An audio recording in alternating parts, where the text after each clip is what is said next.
You are now listening to Talk Your Jits podcast.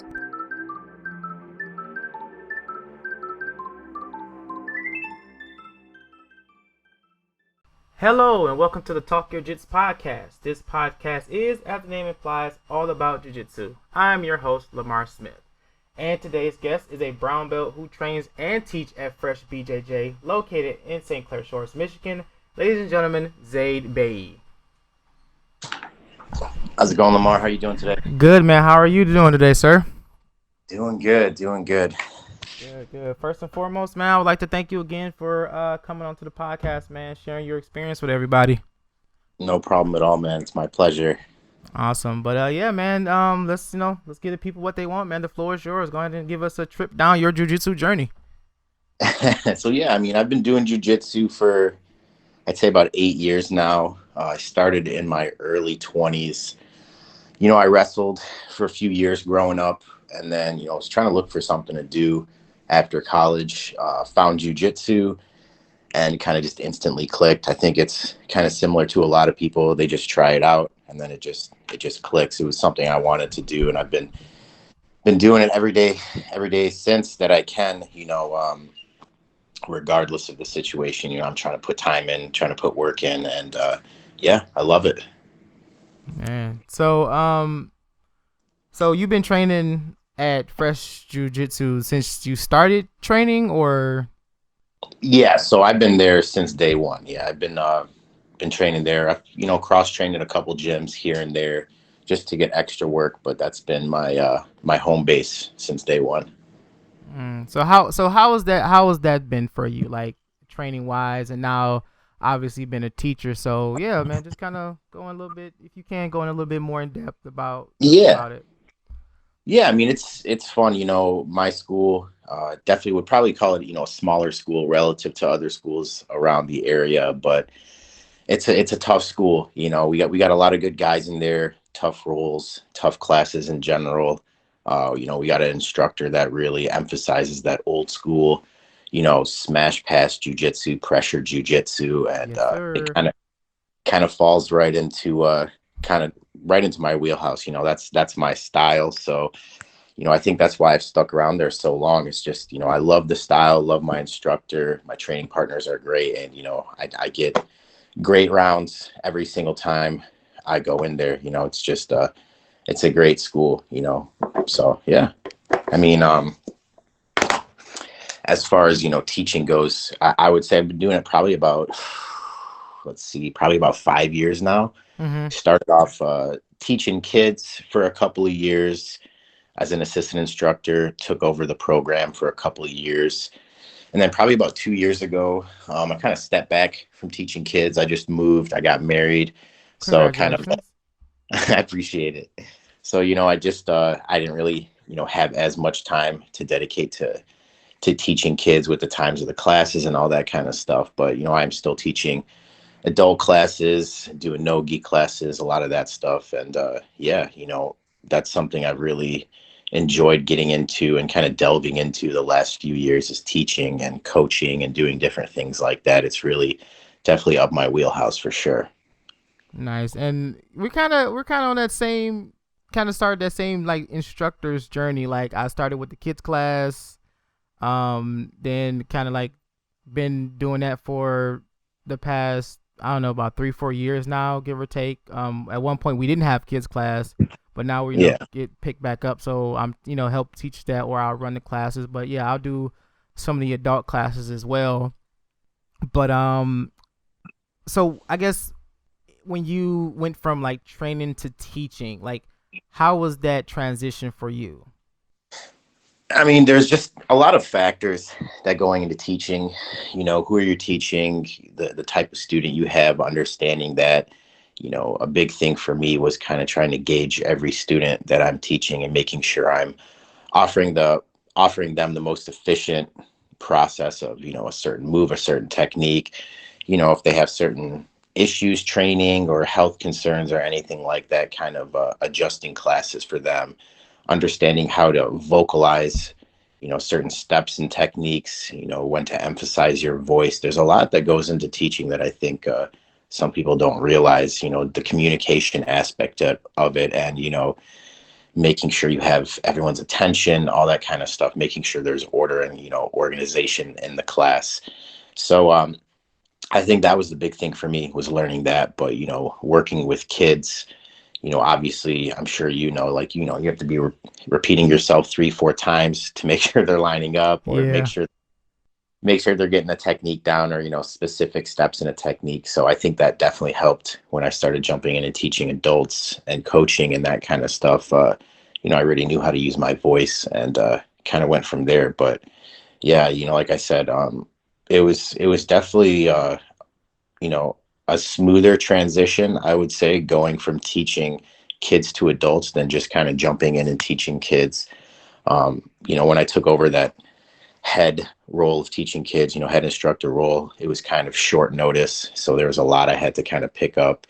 I was kind of more so an assistant instructor before, kind of just on the side and helping, that kind of stuff. So yeah, it was definitely a lot, but I'm glad I did it. It's definitely something I want to continue doing. And I really enjoy teaching. It's something I enjoy just as much as I do training. Yeah, most definitely. And like, yeah, it's something like about you getting that role of being an instructor. Because when me and Zach talked about it, I was still like I think I was still a blue belt at this time, and he was asking me about doing kids class, and I jumped at it. I was like, yeah, sure, I'll teach. But then I'm like, what the hell am I gonna teach? Yeah, exactly. Because it's like, yeah, because they're kids. It's not necessarily like you can have like a full like plan out. Like, yeah, we're gonna work 50, like 5 or 6 techniques, and we're gonna work this, work that. You kind of have to like, keep it short, keep it sweet for them. But honestly, I feel like as an instructor, as an assistant instructor, especially when it comes to kids class, and now with adult classes, I feel like anybody who wants to step in that teaching role, I think you should start with a kids class. Oh yeah, definitely. I mean, I think with kids too, it's really about just keeping it simple. Yeah. Trying to connect, a lot of, basic sequences. I think that's something that's really worked well for me when teaching kids. You can show a kid a couple techniques here and there, but they might forget it, or forget certain steps. But if you're teaching them a sequence of moves, how to pass guard, getting to side control, getting to mount, and then finishing from mount, those sequences, I feel like, definitely stick in kids' brains. I mean, that's something I always try to emphasize with teaching kids. But it can be tough. I mean, Yeah. there's definitely those days where I've walked in, I'm just like, what am I doing right now? But no, it's I think it's super rewarding. We have a few kids, or I should say teenagers, at our school now that have come through the ranks, and seeing them start, when I was teaching kids classes, and kind of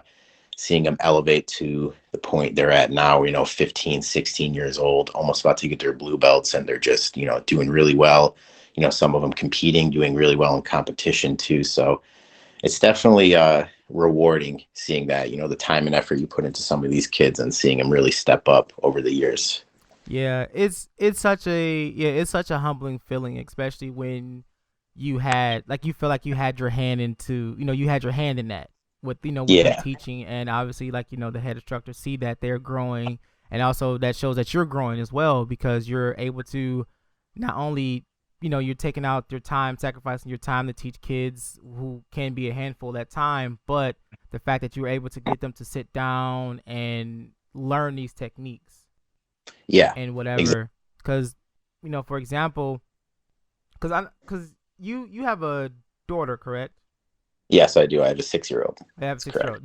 Does she train? She actually just started training. I just got her first gi for her. She was doing karate for a while, and then she just, got kind of tired of it and wanted to start doing jujitsu. And she's been doing it for probably about 2-3 weeks now. She loves it.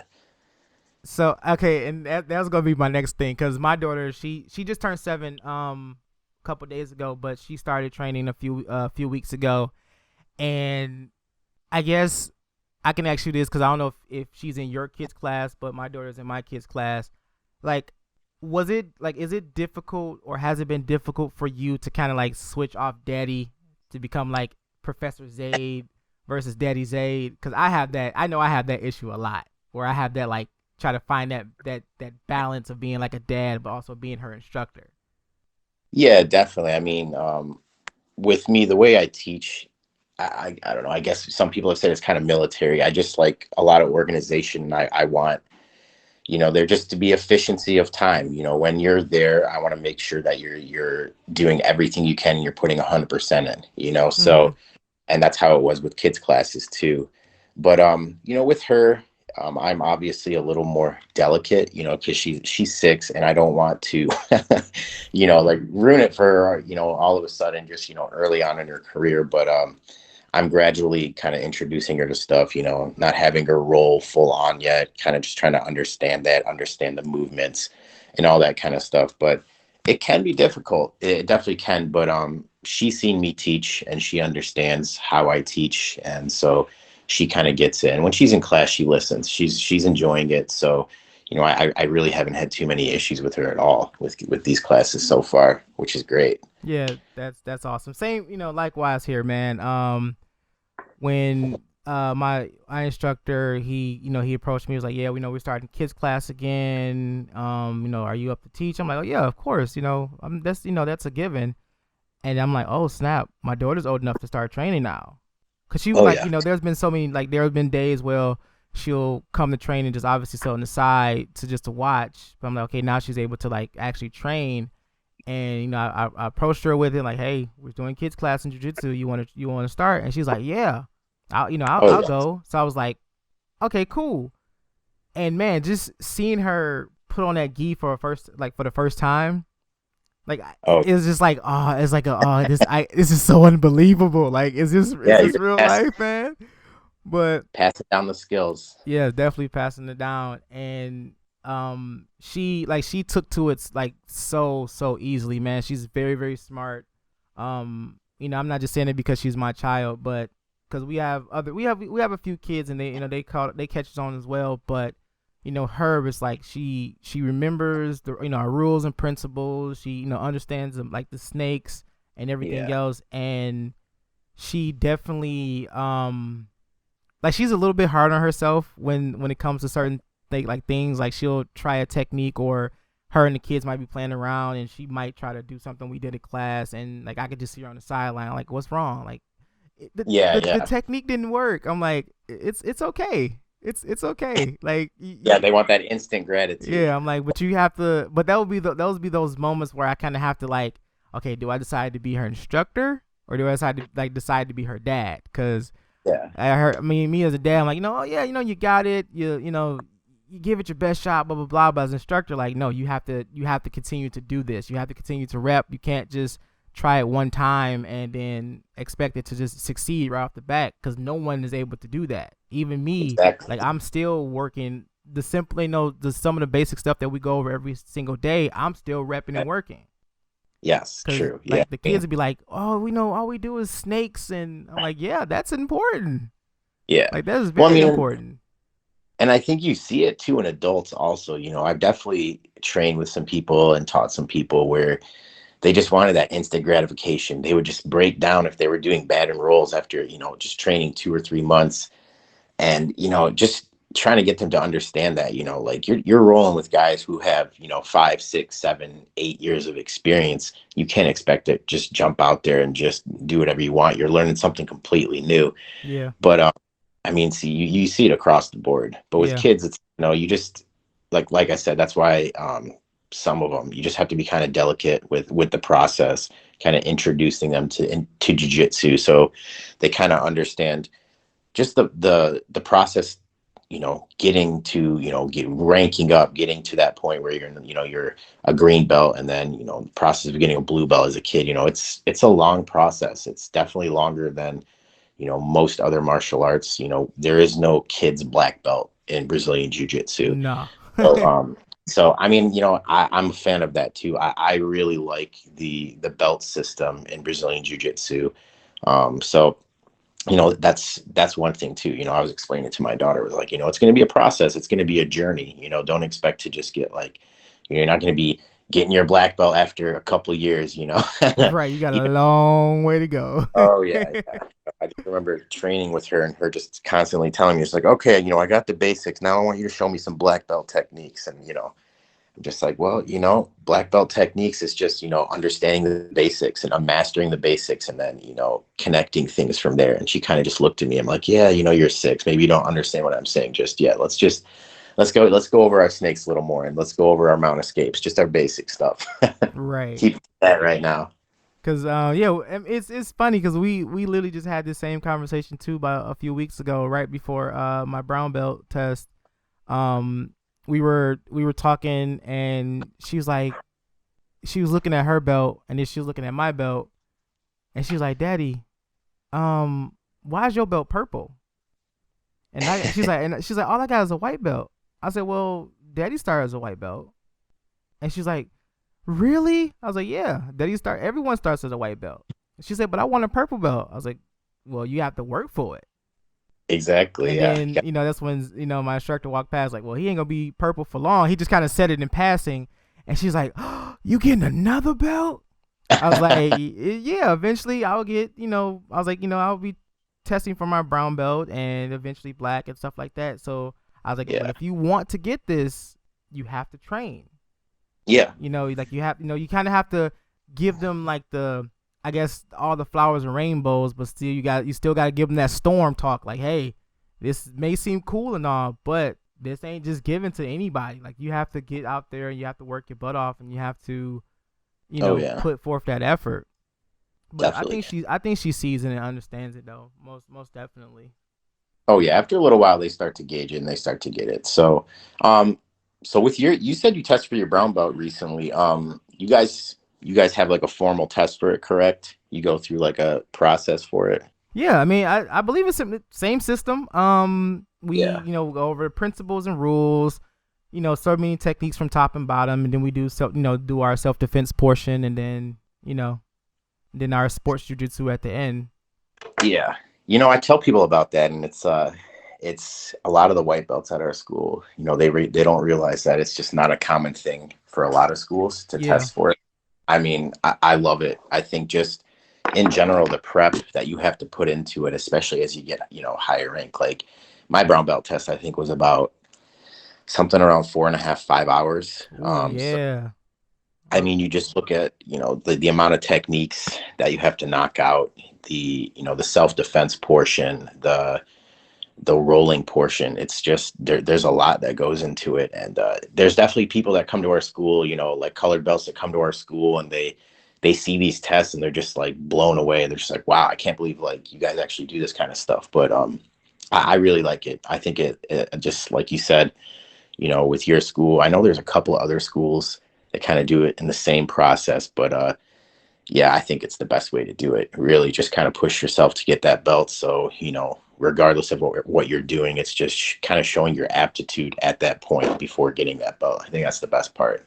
yeah, and like I think, well, yeah, the first time I actually seen the test like implemented was when Zach got his black belt, and yeah, it's just the fact that you feel like this stuff, but when you test, it's like you really have to prove it.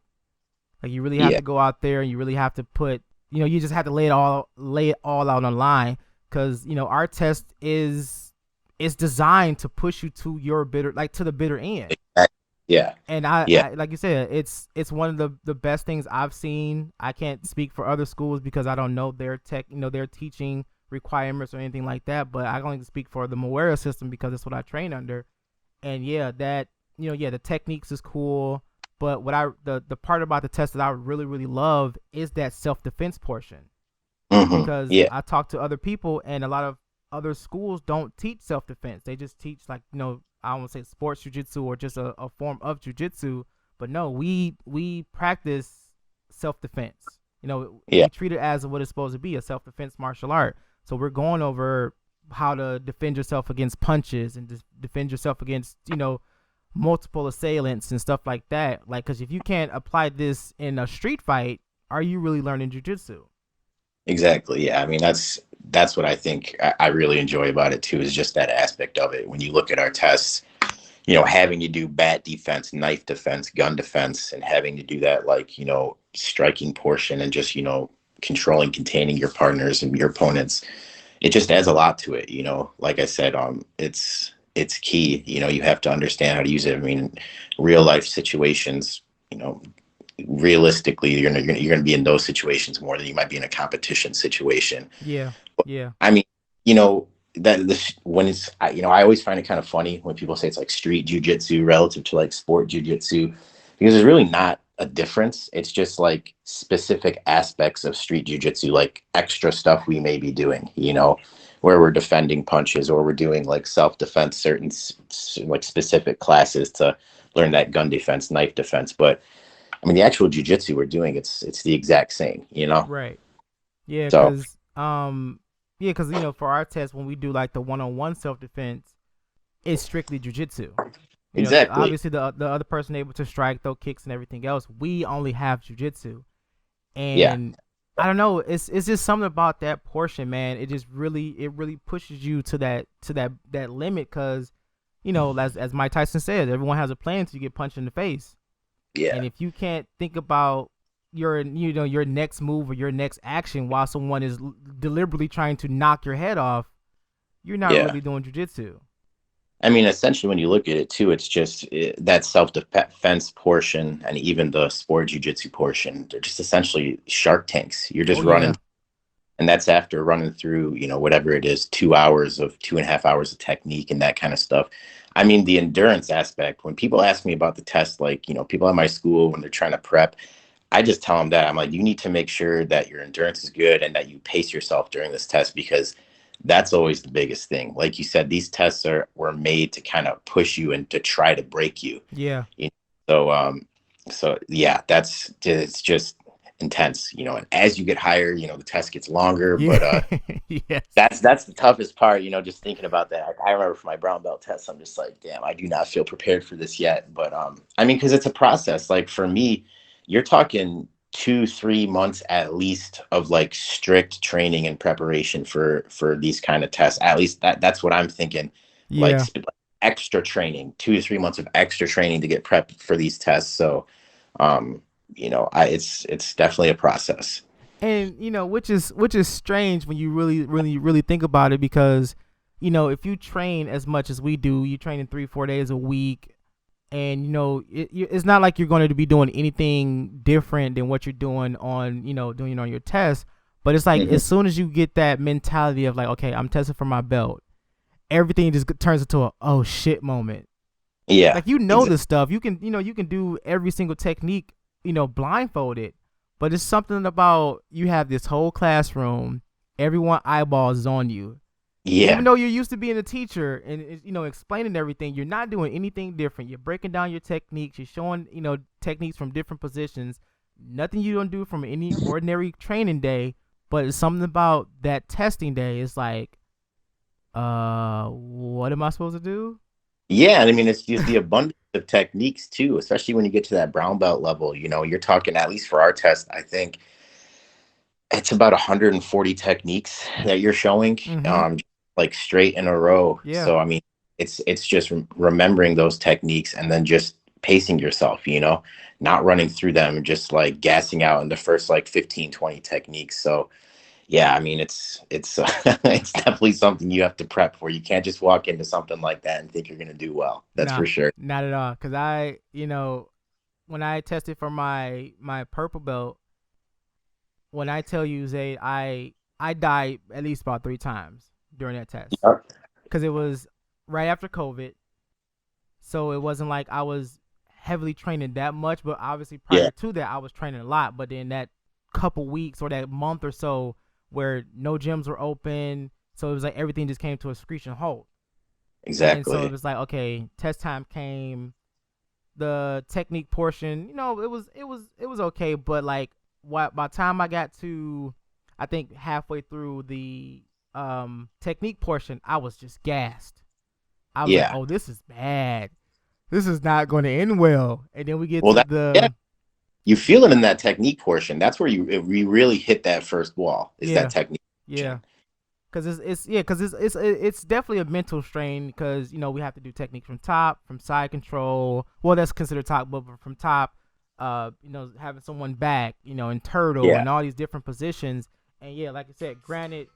Oh, I'm sorry about that. Granted, yeah, these techniques, but it's like, oh man, where do I start? Where do I go? What do I do? And like I said, you exactly. get so gassed. And then we got to the self defense portion, and I was like, man, I was so spent after the first 2 rounds of self defense. I was so gassed. I was winded. Like my lungs and chest was on fire, man. Mm. But I persevered and pushed through. But when I did brown belt, I was like, yeah, this ain't happening again. Yeah, Like, you got to prep. no, I prepped, man. I was on it. But yeah, when I did my brown belt, it was smooth sailing. So That's great. That's yeah, great to hear. it But I definitely mean, it definitely pushes you, man. Definitely pushes you mentally. Definitely pushes you mentally. oh yeah, I mean, it's just, yeah, like I like our system a lot, and I think it, like I said, with that sport jujitsu aspect, there's not really much difference from other schools. We have guys that compete. I used to compete, all that kind of stuff. So, I don't think that changes anything. Like we were talking about, it's just that added extra, just in case, though, that real life situation. So you actually potentially can use it on the street, or just understand what you need to do. If someone has a bat, a knife, a gun, it's imperative these days, I think. Yeah, I highly encourage anyone to learn a form of martial art, or I Yeah. should say a form of self defense. It don't necessarily have to be jujitsu, but we're gonna push jujitsu because that's what we do. But yeah, any form of martial art self defense. That way you just can be little bit more prepared for whatever gets thrown at you. Yeah, exactly. I agree. Something, Something. yeah, Yeah, something. yeah. So I'm not. I know you. I know you teach, and I know you have a people that compete under you. Um, do you compete yourself? So I used to, probably up until I want to say I was like a purple belt, one stripe purple belt, something around there. Just different things with life, just getting married, moving, different things like that.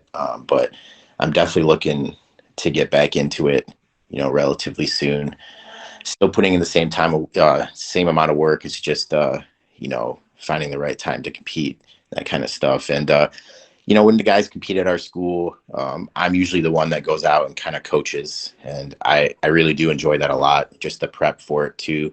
All those guys that are competing at our school, I'm training with them. I'm helping them prep. So I feel like for me, it'd just be kind of like finding out when I want to compete, what I want to do, and just kind of stepping back out there again. But it's definitely something I miss. I mean, I think it's been probably about something like 3.5 years I've Mm-hmm. competed. Uh, so I'm definitely getting the itch again. So I'm thinking soon I'll be out there again. Yeah. After I did that one test, I mean, not. I'm sorry, not test, but once I did that one tournament, I was like, man, I really want to do this again. Oh yeah, I really want to do this again because to me, I felt like it kind of opened up jujitsu just a tad bit more than what I was already already learning. hmm Because with training versus competing, from what I've learned, it's a totally different animal. yeah, Because you have the people that you train with every single day, so you kind of know their game, they kind of know your game. Yeah, granted, you can maybe tweak some stuff to kind of like trying to get a leg up, but you only can do that so many times before they pick up on what you're doing. exactly. It Versus, gets kind of routine. Yeah, yeah, it gets very routine. Versus going out and actually competing. Yeah, granted, that person knows jujitsu, but they don't know your jujitsu.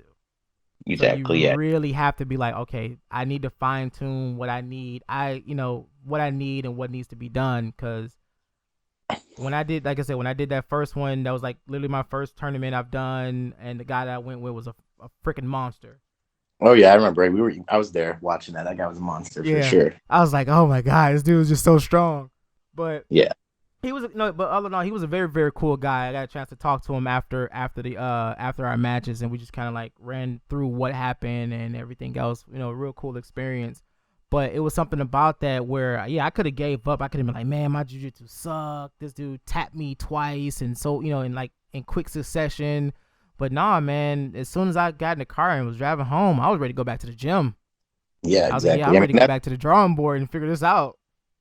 and that's how it should be, man. You should use like competitions as a gauge to see what you need to work on. For me, that's always what it was. I Mm-hmm. wanted to just kind of see where I was at, see what I needed to work on, see, what I was strong, what positions I was strong in, all that kind of stuff. So, um, and for me, I never push competition. Like I never try to like really push competition on people unless they want to. Right.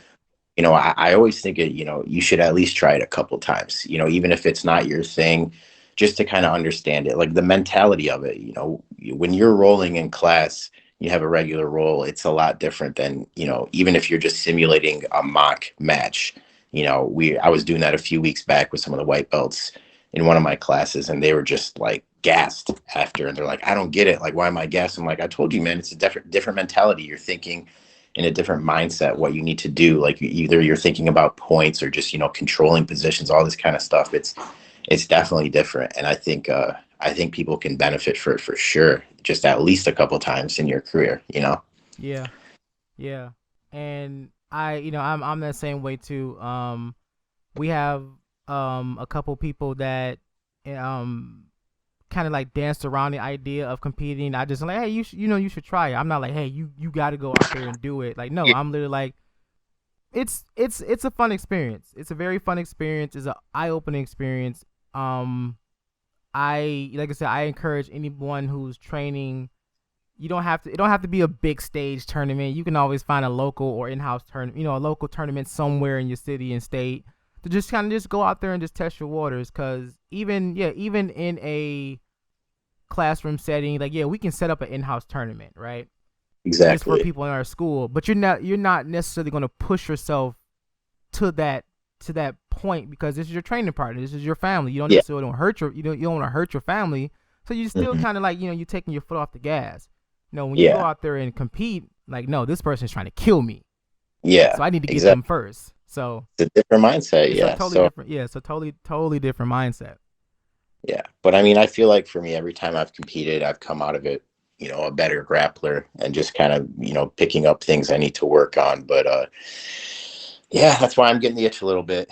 It's been a few years since I have, and I feel like my game has changed a lot. So it would be nice to kind of just get out there and kind of test myself again. I Yeah, there's one coming up in January. think it's grappling industries, right? Yep, his grappling industries. I think it's like I'm gonna say like the second week of January, Yeah, give I or believe take. So I know so. the open registration starts for that next month or this month, give or take. Okay. But yeah, I was definitely eyeballing that one. Just to kind of get the year kicked off right. But I don't know if I want to be. I don't want to say that I'm trying to become a competitor or something. But like, I'm really like, yeah, I'm gonna try to do as many as I possibly can next year. Yeah, just have fun with it. It Yeah. doesn't have, you know, I think everyone that competes has a different goal in mind. But, if you want to just have fun with it, have fun with it. Don't put any pressure on yourself. And yeah, grappling industries, it's well run too. I really like that round robin format too, Mhm. especially, for those white belts and blue belts. You just get so many matches. So I always encourage people to try to jump out there, because just, yeah. Definitely as a white belt or blue belt, like Yeah. get those tournaments in you now, because it seems like the higher you go in your rankings, the thinner that list gets. Yeah, it's tougher. Once you get to purple and brown, it's, and up, it can definitely be tough. You're only getting like maybe one, maybe two guys. I think that's when you got to start, going out to those bigger tournaments to try and just get more people in your bracket, more competition in general. But that white and blue belt level, especially just around here, you're definitely getting a lot of guys in your divisions for sure at some of those weights.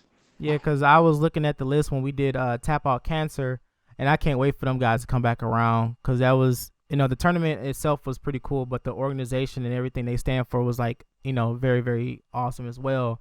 But definitely. as time was getting closer and closer to the date, I was looking at this list, and the list was like I think we had maybe, I want to say, like a good 10, 12 purple belts in the Okay. master division when it first initiated. But when we got there, half of the people didn't show. So it Okay. got split up again. So it was like, yeah, me and I can't remember the guy's name I went against. We was like the only two super heavies that showed up. So it was Okay. us two, and then it was like the light heavies over here. They had their like like one or two matches, and then I think that was it. I think it was like, yeah, I think that was it. So it was like only us four as purple belts that competed, but they split us up, and it was like, damn. I was Yeah. really hoping to get more matches in, because I've been there. I was there the whole entire day, because Yeah. I wasn't for sure about exactly what time to show up. Like, you know what, I'm just gonna show up. I'm going to obviously going to watch, because the kids competing was amazing in itself. But Hmm. yeah. So when it got to us, it was like, yeah, we're only doing this, and this. I was like, oh man, can I join someone else's bracket, please? Like, I don't care who is, like, if it's upper or lower, man. I just want to Yeah. compete. I just want to keep going. I mean, it's nice too when you get multiple people in your just your weight, because you go in gi, no gi, so maybe you just have a bad run of it in the gi, and you can kind of make up for it in no gi. Just get the opportunity for a variety of opponents. I think when you have obviously when you have more people in your bracket, but it can be tough. It can be tough. So that's always something to look for when you're looking for to sign up for a tournament. It's just you got to really make sure you're going to want to do it. If for me, it can be kind of tough when I only see like one person signed up in my weight division or something. It can be a little off-putting, but you know sometimes just if you're preparing, you got teammates preparing, that kind of stuff. Like for me, if it's a situation like that, it just kind of makes me want to jump out there at it anyways. It's like, I'm already prepared for it. Why not at least go out and see what happens? Yeah, might as well. Like, you've been training. Yeah, you've been training this long for. You've been putting in that extra time at the gym. Just go out there and do it anyway, man. If it's one matches or if it's like 11 matches, just go out there and just do it, man. You're still gonna get the experience. It may not be as much as you would like it to be, but you'll Yeah, still get that experience nonetheless. that's true. Yeah. So, going back to that tournament, like I said, I was competing at ultra heavy, and I was like, yeah, for one, I don't want to compete that heavy again. If this is if this What was is the weight? What's ultra heavy? Was that 220? 220 and up, yeah. 220 and up? Okay. And I was like, ooh, that's it. Like, you just, once you hit 221, it's just everybody. Yeah, So I was that like, can be yeah, tough. I don't want to do that again. Yeah, yeah. So, like, yeah, I was able to drop down to 217 ish, like my current weight at the moment. And I'm like, okay, at this weight, I can probably get down a little bit more, but at least in the weight class that I would be in, I think I'll still be heavy. But there were going to be more people, and I have the option of doing gi or no gi. I'm not too sure which one I'm going to. I know I'm going to do gi for sure, but I don't know if I'm going to do both Oh, divisions. But yeah, it would definitely open up a lot more chances of getting more matches in for sure. yeah. So what do you like more? You like gi or no gi more? Honestly,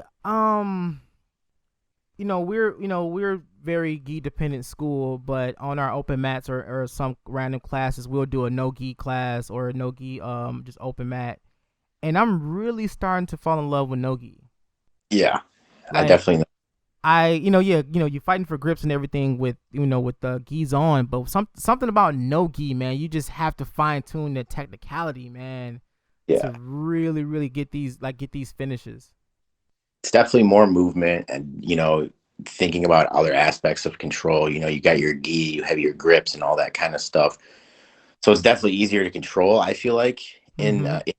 that no gi, just the flow of it, just the movement, all that kind of stuff. And I think just me growing up wrestling, it's always been kind of my just like favored thing over rolling in the gi. But I don't know, for a while I was definitely like dependent on the gi, and I just really focused on that a lot. But last, I'd probably say 2 or 3 years, it's been a lot of no gi for me.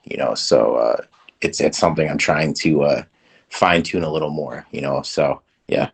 Right, cause I feel like, cause like what I would try to do if we have time, like I'll get like a good 2-3 heavy rolls in the gi, And by that time, everyone's like warmed up. Like, all right, let's just do one no gi. Because at that time, everyone's sweaty, you're slippery, so you necessarily can't just like grab on somebody and hold on for dear life because you're gonna slip away. And it just I don't know, man. It just makes the role just that much more intense. Oh yes, yeah, definitely. I think it's good to mix it up. I think it's even if you favor, a specific type gi or no gi, I think it's really important to learn both types. At least get, a basic understanding. If you're a no gi guy, just having that basic understanding of training in the gi, it's important. Getting that all around aspect of jujitsu. Yeah. And Yeah. granted, you train in no gi, there's a lot of stuff that you can kind of implement more from no gi to gi, vice versa, and then vice versa, because when you're training no gi, obviously you can't grab rash guards or shirts, or usually people roll with no shirts on. So you have to grab, you have to focus on grabbing the wrist, grabbing the back of the neck, deviating the spine a whole lot more to be able to Yeah, break down and control your opponent. You can still do that in the gi. So that's I'm sorry, go ahead. no, I said that's true. Yeah, everything. Yeah, definitely can still do it in the gi. But I think that's really the big difference is those control points in no gi. The grips and the cupping behind the head, and all of that kind of stuff. But just in general, it's just I think that's kind of what plays into the flow of no gi. The faster movement, the transition between positions, all that kind of stuff is because just in general, you have less control. There's, you really have to focus on, just controlling the body more, and when you get into certain positions, because, relying on that wrist grip or, grabbing behind the head, it's not as reliable when you have that full collar grip or you have those, grips on the wrist, on their gi. It can be tough, but, just understanding that transition, the switch of grips, all that kind of stuff, that's really the key, I think, when you try to, at least when you're moving from one to the other, is just the understanding of control. All the moves you have relatively are the same. You have some that are different that you can implement in the gi that you can't in no gi, but it's those grips and the position that you really have to kind of understand when it comes to just both of them transitioning between one and the other. Yeah, because you roll so many times in the gi. You're fighting for those like the lapel grips and sleeves grips, and man, those it'll wear out on your fingers. Yeah. Like Oh yeah. there's been so many times, even like when I first started training, like after class, I'm like, oh my, my hands are just cramping up, or it's just like in this claw position, like I can't open my fingers because they hurt so bad. Because yeah, you want to grab onto somebody and you want to grab so tight and you're holding on for dear life because you don't want them to pass your guard or try to break your grip, but you're like destroying your hands and fingers at the same time. So it's Yeah. like those few moments, those few times where we have like a week where we're doing like no gi, or the times where if I'm teaching, I'm like, you know what, I'll do a no gi class today, just kind of like switch it up a little bit. And yeah, I've it definitely helped me a lot because I don't have to like, you can't like necessarily like death grip someone's wrist if they're bigger than you, so you have to kind of adjust to it, and it's the back of the head as well and everything else. So like I've saved my fingers on so many cages because I've switched to like that no gi grip. Oh yeah, definitely. No, I feel you there. That's for sure. Cause yeah, jujitsu itself is already bad on your body. I don't need to add extra damage to it.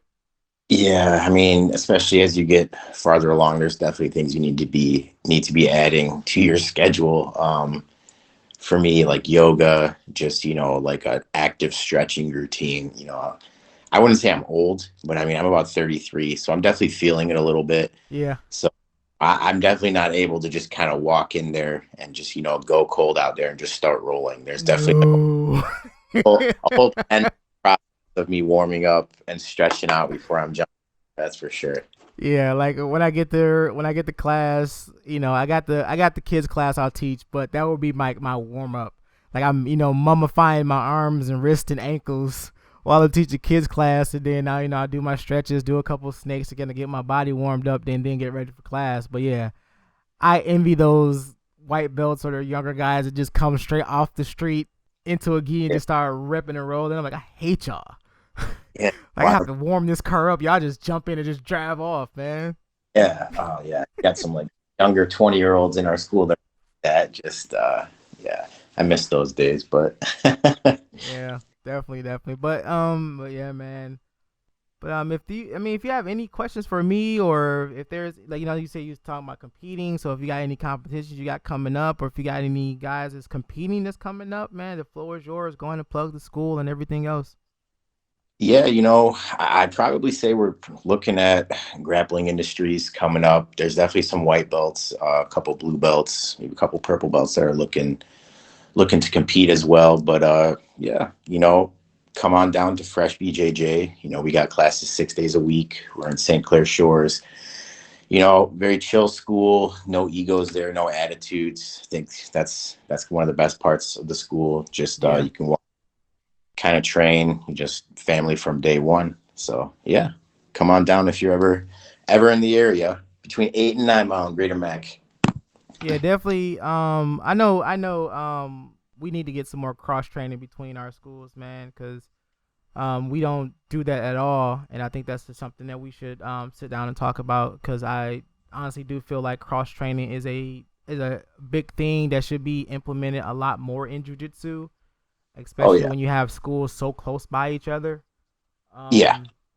But definitely. Yeah, man, definitely go check them out, man. Fresh BJJ, like I said, located in St. Clair Shores, is an awesome school. Zaid's an awesome guy. I personally got a chance to not necessarily roll and train with him, but definitely got a chance to sit down and talk to him. Very, very smart guy. The school is awesome. You definitely will be in good hands going down there.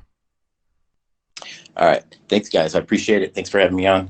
Yeah, no problem, man. That's today's episode. I would like to thank Zaid again for coming in and sharing this experience with us. I hope you guys took away from this and everything we talked about. Please go and follow our Facebook and Instagram pages so you guys can stay up to date on all future episodes.